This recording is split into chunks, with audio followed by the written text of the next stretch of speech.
Hey everybody, Scout Crafty here again, midweek Wednesday. Hope everybody's doing well. We have a fun show today. We have tool restoration, inside outside caliper, very underestimated tool. You're going to enjoy that. And then we have a lamp fix. If you've never fixed a lamp before or wondered how it's done, I'll show you step by step. So let's get started right away. Okay, next up from Carrie Cersei, we have Henry Diamond's pair of spring calipers. These are fantastic. They're both inside and outside. You could use these for I can't tell you how many uses these have in the shop, but these are wonderful and good size. Let's take them apart. First thing you have to do is we have to take we'll take a socket here. That's 3/4 inch socket that you would use here, okay, and loosen up on that bolt here on top. Once you crack it free, that's all it is that holds this together. I don't know who made these. This is high quality, but basically when you see, we'll take the bolt out here, there, and then these will come apart. You have to kind of pry them apart a little bit because you see how they're captured in there. Okay, so sometimes they're a little difficult to get apart because they've been together for so long. So just work them back and forth until they pop off. Let's do that. Okay, it's a little stiff on here. It's not coming apart. So you see there's a little convex in there, a little chamfer on the inside. Get a punch that matches that chamfer, which this does, you can see here, and just hold it with your hand and just give it a couple wraps on top, and that should break it free. Okay, I'm using the copper side of this hammer here, and a couple wraps on here should do it. There we go. Okay, now you can see here there's a fiber. It looks like a kind of a fiber washer in there, but we'll peel that off. You got to be very gentle because you want to reuse that, and then we'll pop this out through the back here. Okay, there we go. Now we have two pieces of high quality spring steel that we're going to have to clean up. The first thing we're going to do is go over it with the wire brush real quick. Here's our post wire brush evaluation. Now you can see you can't go too deep with the wire brush. You know, you're just getting off the rust, the grunge, the dirt, things like that, so you don't introduce that to your fiber wheel. Your fiber wheel will get this staining. There's a lot of staining on here, and that really, the fiber wheel does a great job on that. You can see here on this it says tempered. Can you see that? Tempered. And on this side here it has the Kutter. Can you see that? Kutter stamping. And that means it's a very high quality. Kutter has a good following collector wise. Now we're going to clean these fiber washers. We did this on the wire brush, the nut and bolt. And we're going to use the fiber. Now we're going to use a tub of towels. Now I have a tub of towels that I took out yesterday, and it dried out because I didn't use it as much as I expected. If you get a dried out tub of towels, just wet it a little bit and it will come back, because only the water evaporates. The soap or the whatever chemical they use, it's still in here. So just wet it lightly and to give it a second and it'll reconstitute. Okay, I dampened it and you could see it came back because of the evidence of how quickly it takes the dirt off my hands. And but we'll take the fiber washers here and use this here, because they must put a little bit of a lubricant in here, and we're just gonna dry it off lubricant. We're gonna just try and wipe it off using the tub of towels, and then we're gonna take this to the fiber wheel. First we'll take it to the fiber wheel, then afterwards we'll polish it using Mother's mag polish that I have here, and then we'll follow that up with a just an automotive wax, give it a good polish, and that's all we'll have to do with these. And there we go. These Kutter calipers are back in service. Aren't they beautiful? Look at that. And this is a user tool. This is not a tool that you put in your toolbox and forget. This is one of the most underrated tools that you can have in your shop, and I'll show you why. You got to take a measurement. You want to see how wide something is or something. You take it like this. Let's say you want to see how wide this is. By the way, when I reassembled it using this high pressure grease that I got from my late friend Bobby Kanicki. This is a very high pressure, high quality grease used in commercial applications. And you can see here, if we wanted to get the outside diameter of this, you could just take it like this. Now you see how it's passing through? It's just touching lightly. You close it a little bit and you could draw it like that. That's the exact measurement of here. Okay, if you want to take the inside measurement, you just pass it like this. Let's say we want to measure the inside of this cap here. All we have to do is just bring it out like this, open it up inside the cap like that, pull it out, and that's the exact inside measurement of that cap. Fantastic tool. Again, you want it so that it doesn't, it's got to have a little bit of resistance, but not that it's too hard to work with. You want to be able to close it one hand or have it. And again, the dragging motion, what makes this so good, you want to see how wide that is. I'll show you how accurate this can be. Let me just pull this back, straight back, okay? And then we're going to measure this. Okay, now I'll show you what I mean, how accurate it is. I'm just going to open this up here and take a quick measurement here with my dial caliper. And you could see here, I have, there we go, right there. That's it. That's 1 inch, 600,026. See over here, 26 thousandths, okay? So now we're going to close it. I'm not even going to look. I'm going to close it, come up here, close it up against here, just like we did before, and measure it. Look. Look at that. Within the thousandth of an inch. It's amazing how accurate you can get using these. And I really, really love these things. And this is beautiful, isn't it? Just like new. Okay, next up, I was at my girlfriend's mother's house, and she said, can you fix this? Apparently the lamp fell off the table and broke, and I didn't know what it was. I looked at it right away. I said, yeah, I could fix it. I just got to take it home. So here we are. Let's take a look at what we got and why these lamps tend to break like this. Now, if you look here, this is a universal plastic socket, and they have this ring here, and this is how a lot of these lampshades go on. They just rest on that ring. You see that? They have a little ring here that rests on top of this ring. Now, because they're not Bakelite, but they're a plastic, and, you know, normally I like metal things and stuff, but for lamp sockets and stuff, I can understand why they go with plastic. They're quite durable. And they inexpensive, but the other thing is that they don't shock you.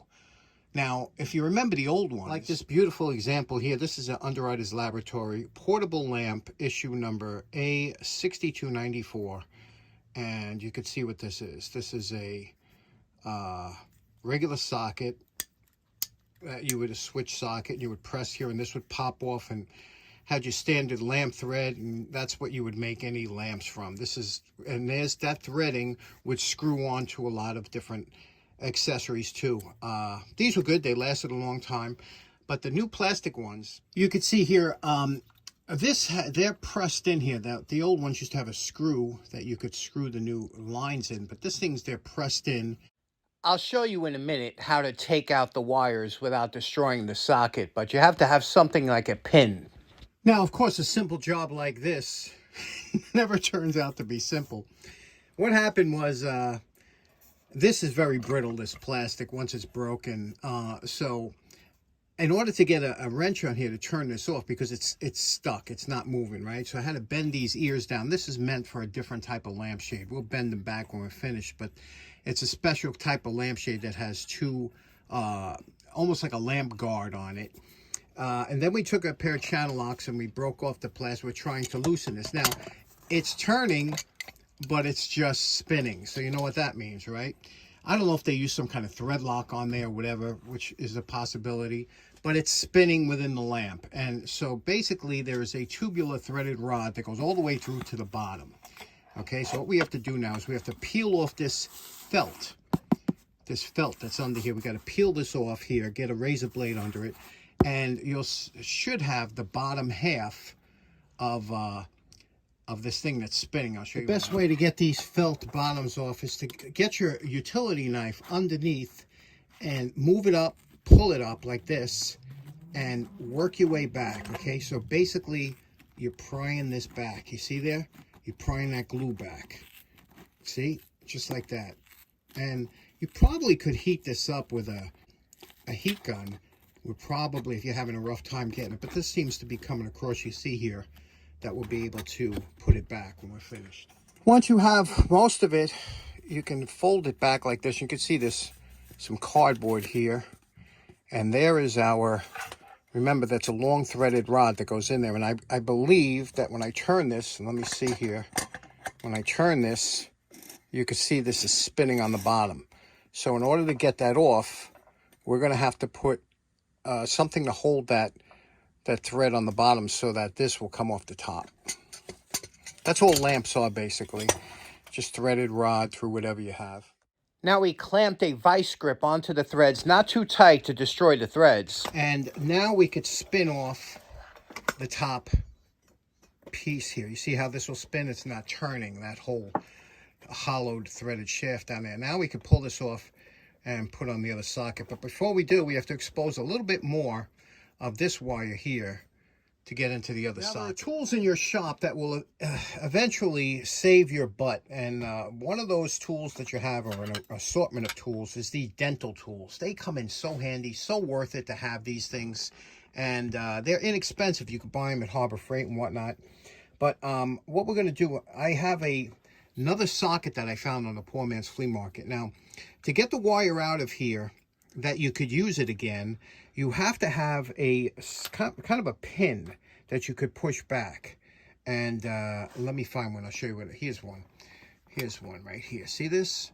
So you need like a pin. And if you notice in here, you see that little V? There's a little V of a wire in it. And now what you have to do is you have to take this. First, you're going to release it from the keeper. And then you're going to push this down. Hope you can see this. Push this down, and that'll release the wire. Okay, you're going to kind of, there's a V in there. There you go. See how it released it? And now it's still able to be used again because it's like a little V. And when you push this wire in here, it grabs it. So there's a strip gauge on there. And what you have to do is you have to tin your wire like this to that strip gauge. And when you push it in, it'll grab it. So we're going to have to do that with this wire here. If I don't have enough wire, I can always pull it back further, but I believe I have enough wire here. I'm just going to strip this down and tin these to look like there's a strip gauge over here. You see it? See, it says strip gauge. So it has to be this far. Okay, so you have to tin that much of the wire. Okay, now I'm going to be using my Weller. This is a 250 watt. This one gets pretty hot. But first thing you have to do is put some soldering flux on there. And this soldering paste is Burke. This is new old stock. New old stock. Look at that. This is a lifetime supply. Definitely for lifetime supply for me. But even for a young guy, that'd be a lifetime supply. So once you heat up your soldering iron, we're just going to tin the tips of these, okay? And get this nice and hot here. Put some solder on. And there we go. It don't need much. You just want to tin it so that it doesn't fold over when you're pushing it into those slots. Get it nice and hot. Let the solder flow. And Bob's your uncle. Whenever you're going to use solder or flux or anything, it's always a good idea to take a little isopropyl alcohol and paper towel. Wipe off your connections, okay, for any of that flux that might have remained on there. Just wipe them off with isopropyl alcohol. Okay, now feed some extra line up through that tubular threaded rod that you have here. Feed some extra line up because you don't want to be working in a tight area. Then make sure you put your base on first. Don't forget this. This has to go on first. Screw this down, and then we'll attach. I'll show you how to attach the actual socket.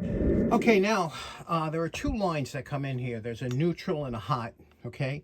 This is your hot, this is your neutral. Usually the ones with the ribs is the neutral, okay? But that you can't always trust that. Again, it usually is. What you want to do is if you have a tester, just put on continuity. Here I have the hot. This top one should be the hot. And sure enough, you hear it beeping. Now, if you touch this side, you should get nothing. So this should be the neutral. And you could test that like this. There you go. So it's just always good to know when you're going to plug this in. Now on your socket, you'll see a little positive sign. That's your hot, and a little negative there. So that's where your hot's going to go and your negative. And all you have to do is press it in there and give it a tug to make sure that it's in there firm. Here we go. We're going to press the positive in first. Okay, once you press it in, you give it a tug. It's in there tight. And you're going to do the same with the negative. You're going to press it right in there like this. Press it in. You might have to turn a little bit. And there we go. That's in there tight. It's not moving. Now tuck the wires under the tabs. Now you're going to have to pull the line from the bottom here. You're going to pull this, okay, like this. You're going to pull that out until this seats into this little recession here, right? The recess here. Pull it like this, okay? But there you go. There you go. And now we're going to put our cap on here. Test it. Okay, that should be good. Now we'll just bend these back. There's a little weighted base here, and you want to make sure that that cord goes through here, through the strain relief. And then there was a piece of cardboard on top, which I don't know what it did. And then what you're going to do, we left that little hanging on here so that we could just take a little bit of rubber cement or any kind of contact cement, put it around the edge here, and glue that back.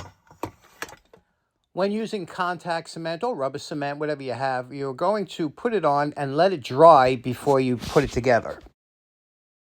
Okay, if you took your time taking this off, it should go back and look like that, unless you're an animal and ripped it off like my dad used to.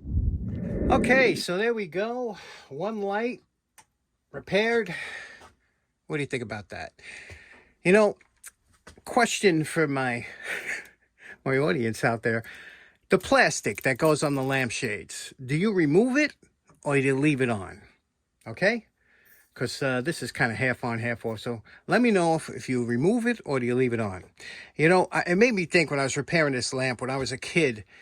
You know, with my family, if you came over and you said, oh, you know, that guy's, he's a big cheese. He's a CEO for a company, wouldn't mean nothing to anybody in my family, right? Or if you said, boy, that guy's loaded. That guy's got a ton of money. Didn't mean nothing. But if you came over and said to my family, that guy could fix anything, then my father's eyes would light up. He'd be like, oh, yeah, what does he do? That was impressive to my... Nothing about money or stature or status meant anything, but say you could fix stuff and that you had a skill like that, boy, that was impressive in my family. Okay, so in closing, special thanks to Carrie again for today's project. That was a lot of fun. Great underestimated tool. You all should have one of those. And hope you enjoyed the lamp fix. We will see you again on Friday. Take care now. Bye-bye. Come here. Hey, I see you. I see you. I see you. I see you. I see you up there. I see you.